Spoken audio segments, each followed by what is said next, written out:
నమస్కారం అండి. మరి ఈ మే మాసంలో వృశ్చిక రాశి వారి ఫలితాలు ఏ రకంగా ఉన్నాయో తెలుసుకుందాం. వృశ్చిక రాశి వారి గ్రహ సంచారం తీసుకున్నట్టయితే రాహు 8వ ఇంట సంచారం చేస్తున్నారు, కేతు 2వ ఇంట సంచారము, శని 2వ ఇంట సంచారము, గురువు లగ్నంలో సంచారం చేస్తున్నారు, అంటే 1వ ఇంట సంచారము. మరి వృశ్చిక రాశి వారికి ఈ మే మాసంలో కొంత కుటుంబ పరిస్థితులు వ్యతిరేకంగా ఉండే అవకాశం ఉంది. ధన విషయంలో మీరు ఎవరికైనా అప్పు ఇచ్చినట్టయితే అవి తిరిగి రావడానికి చాలా వరకు ఈ మాసంలో ఇబ్బందులు ఎదురవుతాయి. అంటే రాని బాకీలు వసూల్లో వృశ్చిక రాశి వారికి కొంత ఇబ్బంది ఉంటుంది ఈ మే మాసంలో. కానీ కుటుంబ పరిస్థితులు చాలా వరకు వ్యతిరేకంగా ఉండే పరిస్థితి కనిపిస్తుంది. చాలా వరకు మీలో మీరే సతమతమయ్యే పరిస్థితి ఉంది. అలాగే చాలా వరకు మీరు మాట్లాడేటప్పుడు జాగ్రత్తతో వ్యవహరించాలి. ఏ మాట మాట్లాడినా ప్రతి ఒక్కరూ కూడా దాన్ని చాలా వరకు వ్యతిరేకంగా తీసుకునే అవకాశం ఉంది. కాబట్టి మాట విషయంలో వృశ్చిక రాశి వారు ఈ మే మాసంలో చాలా జాగ్రత్తగా వ్యవహరించాలి. మరి వృశ్చిక రాశి వారికి ఈ మే మాసంలో కొన్ని శుభవార్తలు వినే అవకాశం కనిపిస్తుంది. మరి చాలా వరకు ఎవరైనా స్థిరాస్తి కొనుగోలు చేయాలనుకుంటే వాళ్ళకి కొంత అనుకూలమైన పరిస్థితి కనిపిస్తుంది.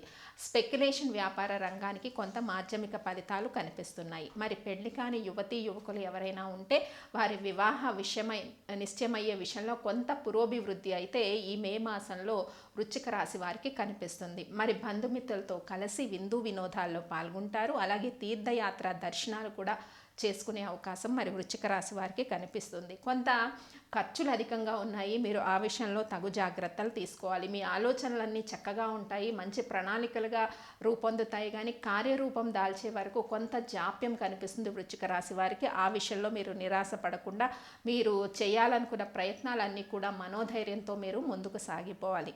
వృశ్చిక రాశి వారు ఈ మే మాసంలో చేసుకోవలసిన పరిహారాల్లో ముఖ్యంగా రాహుకేతువులకి ఆదివారం రోజు రాహుకాల దీపం వెలిగించడం. మరి ఆదివారం రాహుకాలం అంటే 4:30 నుంచి 6 మధ్యలో రాహుకాలం ఉంటుంది. ఆ సమయంలో రాహుకేతువులకి ప్రదక్షిణ చేయటం కానీ, మరి రాహుకాల దీపాన్ని వెలిగించడం కానీ, రాహుకేతువుల యొక్క గ్రహ మంత్రాల్ని పఠించడం వల్ల చక్కటి అనుకూలమైన పరిస్థితులు ఉంటాయి. లేదా శుక్రవారం రాహుకాలం వస్తుంది 10:30 నుంచి 12 మధ్యలో.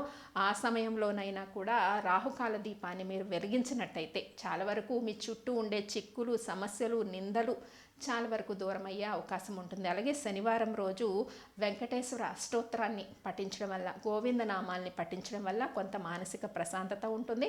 అనారోగ్య సమస్యలు కూడా కొంతవరకు దూరం అయ్యే అవకాశం ఉంటుంది. మరి వృత్తుల్లో ఉన్న వారికి పై అధికారుల యొక్క ప్రశంసలు ఉంటాయి. అలాగే దూర ప్రాంతాలకు ఉద్యోగస్తులకు బదిలీలు అయ్యే అవకాశం ఈ మాసంలో కనిపిస్తుంది. కొంత జాగ్రత్తగా మీ పై అధికారులతో కొంత నేర్పుతో ఓర్పుతో వ్యవహరించాల్సిన పరిస్థితి కనిపిస్తుంది. మరి వృశ్చిక రాశి వారు ఈ మే మాసంలో తీసుకోవాల్సిన పరిహారాలు కూడా తెలుసుకున్నాం. కాబట్టి మరి ఉద్యోగాల కోసం ప్రయత్నం చేస్తున్న నిరుద్యోగులకు మే 2వ వారం నుంచి కొన్ని శుభవార్తలు వినే అవకాశం కనిపిస్తుంది. అలాగే ఈ మే మాసంలో ధనుర్రాశి వారి ఫలితాలు ఏ రకంగా ఉన్నాయో తెలుసుకుందాం. మరి ధనుర్రాశి వారి గ్రహ సంచారం తీసుకున్నట్టయితే రాహు 7వ ఇంట సంచారం చేస్తున్నారు, గురువు 12వ ఇంట సంచారము, శని 1వ ఇంట సంచారము, కేతు 1వ ఇంట సంచారం చేస్తున్నారు. మరి ధనుర్రాశి వారికి కూడా ఈ మే మాసంలో కొన్ని కుటుంబ పరమైన చిక్కులు ఎదురయ్యే అవకాశం ఉంది. ఆర్థిక పరంగా చాలా అధిక ఖర్చులు కనిపిస్తున్నాయి. కొన్ని విషయాల్లో వ్యాపార లావాదేవీల విషయంలో కొంత ధన నష్టాలు కనిపిస్తున్నాయి. నూతనంగా వ్యాపారాలు ప్రారంభించాలనుకున్న వాళ్ళు కొంత ఆలోచించి ముందుకు సాగే పరిస్థితి కనిపిస్తుంది. వృత్తుల్లో ఉన్న వాళ్ళకి పై అధికారుల యొక్క మనస్తాపం ఎక్కువగా ఉంది. మరి మీ బంధువులతో కానీ మిత్రులతో కానీ చిన్న మాట పట్టింపులు ఈ మాసంలో ఏర్పడతాయి. ఆకస్మిక అనుకోని ఖర్చులు ఎక్కువగా వచ్చే అవకాశం ఉంది. చాలా వరకు మిత్రుల రాక, బంధువుల రాక మీ గృహానికి ఉంటుంది, కానీ వ్యయం అధికంగా ఉంది. ఆ విషయంలో తగు జాగ్రత్తలు తీసుకోండి. మరి ధనురాశి వారు చేసుకోవాల్సిన పరిహారాల్లో ముఖ్యంగా గురువారం రోజు దత్తాత్రేయ ఆరాధన, అలాగే సాయిబాబా గురుచరిత్ర పారాయణం చేసినందువల్ల కొంతవరకు ఆర్థిక సమస్యలు ఎక్కువగా ఉండొచ్చు.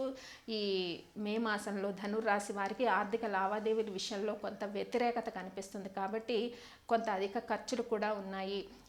చాలా వరకు ఇలాంటి ఇబ్బందులు ఉన్నాయి. కాబట్టి మీరు గురువారం రోజు దత్తాత్రేయుడు ఆరాధన చేయడం వల్ల, దక్షిణామూర్తిని ఆరాధించడం వల్ల, లేదా సాయిబాబా చరిత్రని పారాయణం చేయడం వల్ల కొంతవరకు ఉపశమనం ఉంటుంది. అలాగే శనివారం రోజు రామరక్ష స్తోత్రాన్ని మీరు పఠించడం వల్ల, అలాగే హనుమంతుడి చుట్టూ 3 ప్రదక్షిణలు రామ తారక మంత్రాన్ని పఠించుకుంటూ తిరగడం వల్ల చాలా వరకు ఉపశమనం లభించే అవకాశం ఉంటుంది.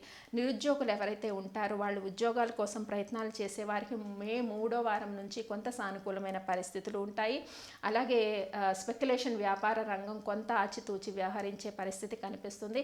మరి రాజకీయ రంగంలో ఉన్న వాళ్ళకి, మీడియా రంగంలో ఉన్న వాళ్ళకి కూడా మిశ్రమ ఫలితాలు కనిపిస్తున్నాయి. మరి ధనుర్రాశి వారు ఈ మే మాసంలో చేసుకోవాల్సిన పరిహారాలు తెలుసుకున్నాం. ముఖ్యంగా గురువారం రోజు సాయిబాబా పారాయణ, జీవిత చరిత్ర పారాయణ చేయడం ద్వారా, అలాగే శనివారం రోజు రామరక్షా స్తోత్రాన్ని కానీ, రామ తారక మంత్రాన్ని కానీ చదువుకుంటూ హనుమంతుడి చుట్టూ 3 ప్రదక్షిణలు చేయడం వల్ల చాలా వరకు మీ చుట్టూ ఉండే వ్యతిరేక పరిస్థితులు, కొంత అధిక ఖర్చులు, ఇవన్నీ కూడా మీకు దూరం అయ్యే అవకాశం ఉంటుంది. మరి ధనుర్రాశి వారు చాలా వరకు ఆధ్యాత్మిక చింతనలో మరి ఈ మే మాసంలో గడపాల్సి ఉంటుంది. కుటుంబంలో చిన్న చిన్న మనస్పర్ధలు కూడా ఉంటాయి. తగు జాగ్రత్తలు మీరు తీసుకోవాలి.